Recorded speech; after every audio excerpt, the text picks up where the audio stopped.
What if I told you that the thing exhausting you most in life isn't the challenges you face, but the relentless effort you're putting into pretending you have everything figured out? Not the problems themselves, but the crushing weight of believing you must solve them all, control them all, master them all before you're allowed to rest. Stay with me here because this might be the permission you've been desperately waiting for. There's something I need you to understand. Something our culture has hidden from you behind mountains of self-help advice and productivity hacks and inspirational quotes about never giving up. The thing they don't tell you is this: you're allowed to stop fighting, you're allowed to let go, you're allowed to fall, and here's what's truly radical: that falling might be exactly what saves you. I know how this sounds. Everything in you has been trained to resist this idea. From the moment you could understand language, you've been fed a story about human life that goes something like this: you must strive, you must achieve, you must improve, you must never stop climbing because to stop is to fail, and to fail is to be worthless. Success belongs to those who never quit. Winners never give up. Keep pushing, stay positive, maintain control. And beneath all of this messaging is a more insidious assumption that you are fundamentally not enough as you are, that your natural state requires constant correction, constant improvement, constant management. That left to your own devices, without this perpetual self-discipline, you would simply dissolve into chaos.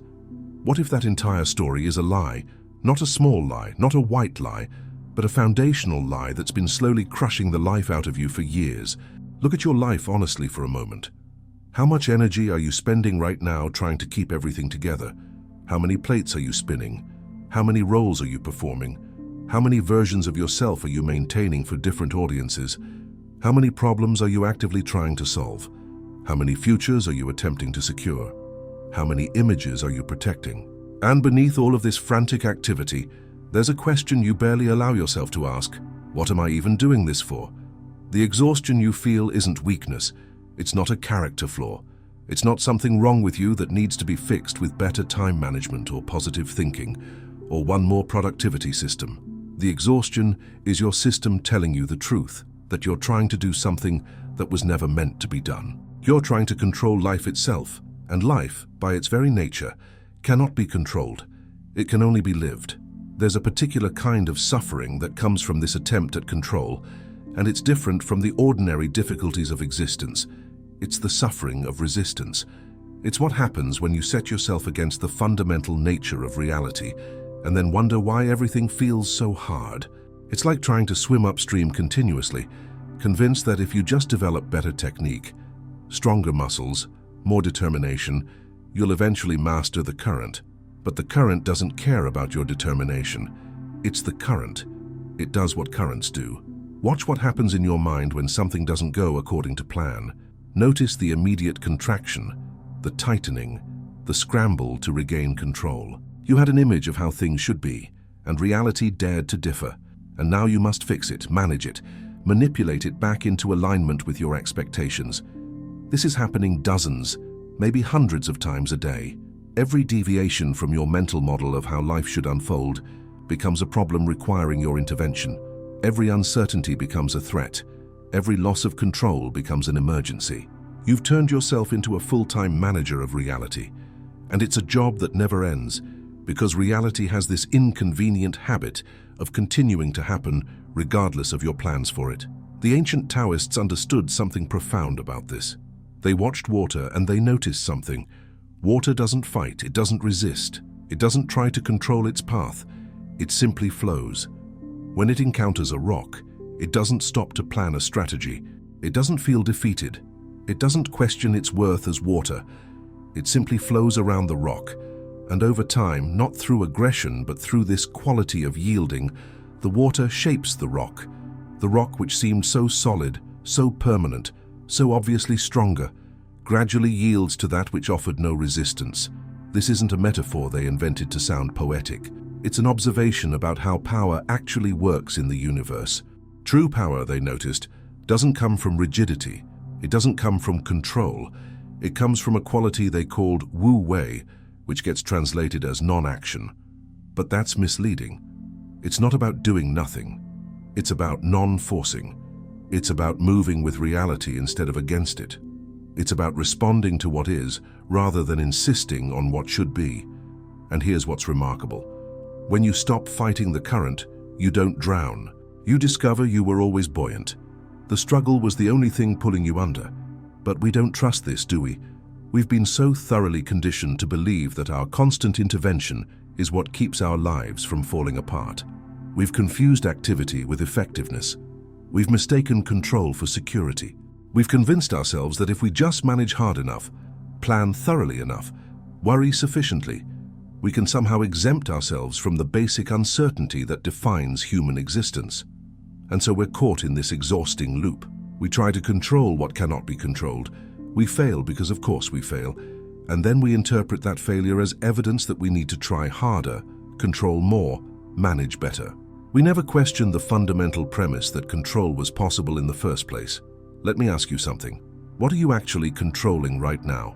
Not what you think you're controlling, but what are you genuinely actually controlling? You can't control whether you get sick. You can't control what other people think of you. You can't control the economy. You can't control whether the people you love will leave you. You can't control aging. You can't control most of your thoughts, they just appear. You can't control most of your emotions, they arise on their own. You can't control the past, it's finished. You can't control the future, it hasn't happened. So what exactly is this control you're exhausting yourself trying to maintain? The answer is usually something like this. Well, I can control my actions, I can control my effort, I can control my choices, and yes, to a degree, there's some truth there. But even that truth is much smaller than we like to believe. How much of what you do is actually chosen versus habitual? How much of your effort is strategic versus compulsive? How many of your actions come from genuine response to the present moment versus fear-based reactions to imagined futures? When you look closely, really closely, at this thing you call your control, it starts to look much more like a particular pattern of anxiety, a way of holding yourself tense against life in the hope that the tension will somehow protect you. And this is where we arrive at something that might sound disturbing at first, but stay with it. What if you're not actually in control of your life? What if you never were? What if the sense of being a separate self, standing apart from life, managing it, directing it, controlling it? What if that entire experience is a kind of hallucination? A useful fiction, perhaps, but a fiction nonetheless. The Buddhists have been saying this for thousands of years. They look at experience and they ask, where is this controller? Where is this separate self that's supposedly in charge? And when you look for it, really look for it in your direct experience rather than in your concepts about experience, you don't find it. You find thoughts happening. You find sensations happening. You find actions happening. But you don't find this separate entity pulling the strings. This isn't a philosophical game. This is an investigation into the actual structure of your experience. And what you discover when you investigate honestly is that life is living itself through you. You're not watching a movie, separate from the screen. You're not driving a car, separate from the vehicle. You are the movie. You are the car.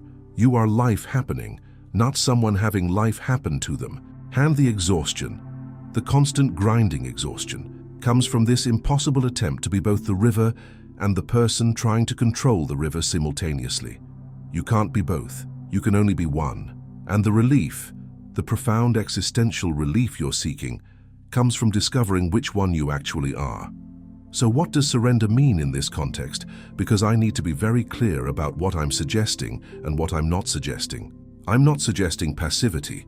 I'm not suggesting you stop engaging with life, stop making decisions, stop responding to circumstances. I'm not suggesting you become a doormat or abandon responsibility or stop caring about anything. That's not surrender, that's suppression wearing surrender's clothes. Real surrender is something entirely different. Real surrender is the recognition that you were never separate from life to begin with, so there's nothing to surrender to except what you already are. It's the relaxation of a tension you didn't need to hold in the first place. Think about holding your breath. You can do it. You can exert control over your breathing, hold it, manage it, regulate it. And for a while, this feels like power. Look at me controlling my breath, but eventually, inevitably, the breath takes over. The body breathes whether you decide to or not. And when you finally exhale, when you finally release that control, there's relief. Not because breathing is weakness, but because holding your breath was never sustainable. It was always working against your nature. This is what most of your controlling feels like to your system. You're holding your breath emotionally, psychologically, spiritually, convinced that if you just hold it long enough, something will finally be safe. But nothing becomes safe. You just become oxygen deprived. Surrender is the exhale. It's the recognition that life is breathing you, has always been breathing you, and the exhausting thing you've been doing is trying to manually override an automatic process. And when you stop overriding it, when you let life breathe itself, you don't suffocate. You discover you were never in danger of suffocating. The danger was in the holding. I've watched people have this realization, this moment of surrender, and it's never what they expect. They expect it to feel like defeat, like giving up, like losing. And for a brief moment, it might feel like that. There's a kind of free fall sensation. All the structures you built to hold yourself together seem to dissolve. All the effort you were making seems to drop away. And there's this moment of, oh God, what have I done? But then something else happens. You land, and you discover that the ground was always there. You weren't falling into nothing. You were falling into everything. You were falling into life itself, which was holding you all along. The relief that comes with this, it's not the relief of having solved a problem. It's the relief of realizing there was no problem to solve. You weren't broken. You weren't insufficient. You weren't failing at being human. You were just exhausting yourself, trying to be something you never needed to be. A separate controller standing apart from existence, managing it all. And when that illusion drops away, even for a moment, there's a spaciousness that opens up that you've never experienced before. Because you've never not been clenched before. You've never not been in resistance before. You've been in a lifelong wrestling match with reality. And surrender is the moment you realize reality wasn't your opponent. It was your dance partner, and you've been stepping on its toes the entire time. Here's what I notice about people who've genuinely surrendered. And I don't mean people who've given up or checked out or become passive. I mean people who've genuinely released the need to control everything. They have a quality of ease to them. Not because their lives are easier, not because they've somehow escaped difficulty or challenge or pain, but because they're not fighting with their lives anymore. They're in their lives. When something difficult happens, they respond. They don't waste energy on top of the difficulty, adding layers of resistance and resentment, and this shouldn't be happening. They simply deal with what is. And there's tremendous power in that. There's tremendous efficiency in that. Think about how much energy you spend not on solving problems, but on wishing the problems didn't exist. And here's something that will probably upset you. Most of your problems are problems precisely because you've decided they're problems. I know that sounds dismissive, but stay with me. Yes, there are genuine difficulties in life. Pain, loss, challenges that require response. But somewhere along the line, you learn to add something to these difficulties. You learn to make them mean something about you. This difficulty exists, therefore I'm failing. This challenge appeared, therefore I'm not good enough. This didn't go my way, therefore I'm not in control, therefore I'm unsafe. You took the raw data of existence and you added interpretation, and the interpretation is almost always some version of something's wrong with me. Surrender invites you to drop the interpretation, not to deny the difficulty, but to stop making it mean something about your worth or your adequacy or your ability to manage life. Things happen. That's it. That's the entire truth. Things happen, and you respond, and then more things happen, and you respond again. There's no scorecard. There's no cosmic evaluation of whether you're doing it right. There's just this continuous flow of arising and passing, and you are not separate from that flow. You are that flow. When you understand this, really understand it in your bones, and not just as a concept, something remarkable occurs. You stop feeling like a victim of your circumstances, not because your circumstances change, but because the relationship to circumstances changes. You're not over here, and circumstances aren't over there happening to you. There's just what is, and you are an expression of what is, responding to itself. The Zen masters had this understanding. When asked about the nature of enlightenment, one master said, "Before enlightenment, chop wood, carry water. After enlightenment, chop wood, carry water." The activities don't change. The circumstances don't change. What changes is the one doing the activity. Or more accurately, what drops away is the illusion that there was ever a separate one doing the activity. There's just wood being chopped, water being carried, life living itself, and in that recognition there's peace. Not the peace of having achieved something or controlled something or figured something out. The peace of finally, being allowed to stop pretending you were ever supposed to do any of that. Your culture will tell you this is dangerous thinking. Your culture is invested in your anxiety because anxious people are productive consumers. Anxious people buy solutions. Anxious people work hard. Anxious people don't question the systems that are exploiting them because they're too busy trying to optimize their performance within those systems. So when I tell you that you can stop, that you're allowed to surrender, that the controlling isn't necessary, there's a part of you that panics. Because if I stop controlling, won't everything fall apart? And here's the truth that nobody wants to hear. Maybe some things will fall apart. Maybe they need to fall apart. Maybe what you've been holding together through sheer force of will was never meant to be held together.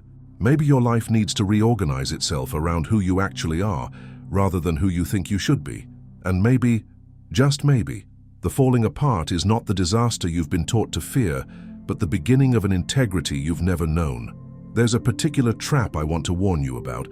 It's possible to turn surrender itself into another form of control, to make it another project, another thing you're supposed to master, to approach it with the same grasping energy you brought to everything else.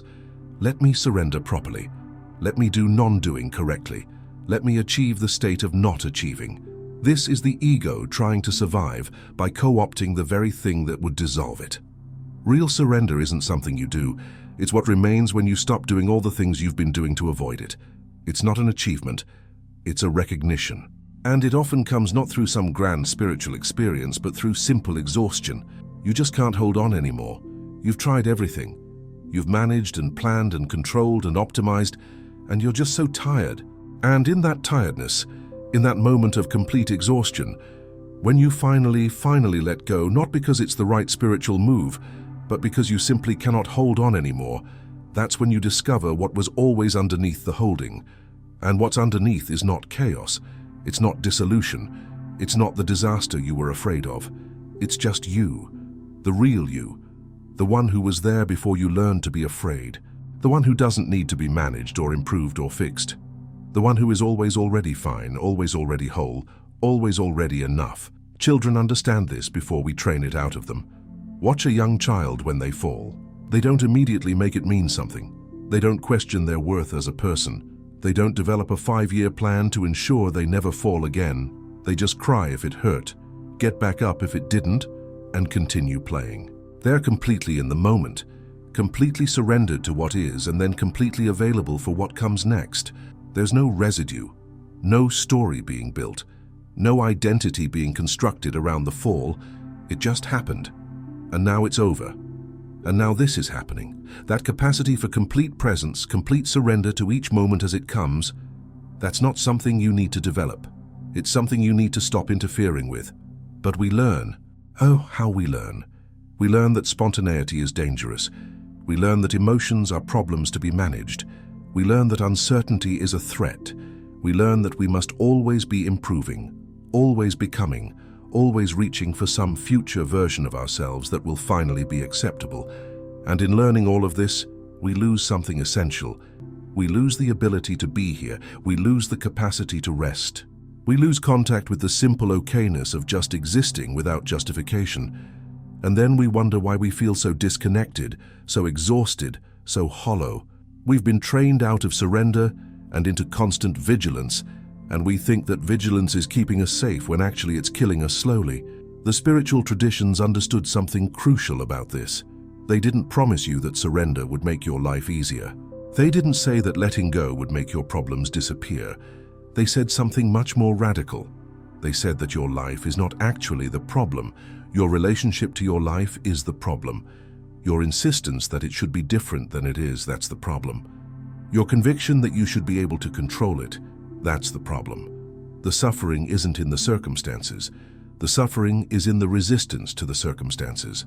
And when you surrender, when you stop resisting, the circumstances might not change at all, but your experience of them transforms completely. This is why surrender brings relief, even in the midst of difficulty. Even when nothing external has changed, something internal has shifted. You've stopped being at war with your own existence. You've stopped trying to be somewhere other than where you are. You've stopped attempting to be someone other than who you are. And in that stopping, in that ceasing of effort, there's a rest that goes deeper than sleep. It's the rest of finally being allowed to be yourself without qualification, without improvement, without apology. Just this, just here, just now. And it's enough. It was always enough. You were just too busy trying to make it more to notice that it was already complete. I want to address something that comes up whenever people hear about surrender. They say, but doesn't that mean I become passive? Doesn't that mean I stop caring? Doesn't that mean I just accept everything, even injustice, even things that need to change? And this reveals a deep misunderstanding about what surrender actually is. Surrender doesn't make you passive. It makes you responsive. When you're not wasting all your energy on resistance, on trying to control what cannot be controlled, on managing your image and protecting your ego and maintaining your stories, when all that energy is freed up, you become incredibly effective. You respond to what actually is, not to your fears about what might be. You act from clarity instead of confusion. You engage with reality instead of your ideas about reality. Think about martial arts. A good martial artist doesn't meet force with force. They don't try to overpower their opponent. They move with the energy that's coming at them. They redirect it. They use it. This is surrender in action. It's not weakness. It's a different kind of strength. It's the strength that comes from not being rigid, not being attached to a particular outcome, not needing to be in control, and paradoxically, this makes you much more effective than all your controlling ever did. Because you're working with reality instead of against it. You're dancing with life instead of wrestling it to the ground. What would your life look like if you surrendered? What would change? Maybe nothing externally. Maybe you'd still go to the same job, live in the same place, have the same responsibilities, but internally, everything would be different. You'd stop feeling like you're dragging yourself through your days. You'd stop feeling like your life is something you have to manage and fix and improve before you're allowed to rest. You'd be here, actually here, present to the texture of each moment instead of always reaching for the next thing, always trying to get somewhere else. And in that presence, you'd discover something that all your achieving and controlling and managing never gave you. You'd discover peace, not the peace of having everything figured out, the peace of not needing to have everything figured out, not the peace of being in control, the peace of recognizing that control was always an illusion, not the peace of being somewhere else, the peace of being exactly where you are. This is what the mystics meant when they talked about dying before you die. They didn't mean physical death. They meant the death of the separate self, the controller, the one who thinks it's managing everything.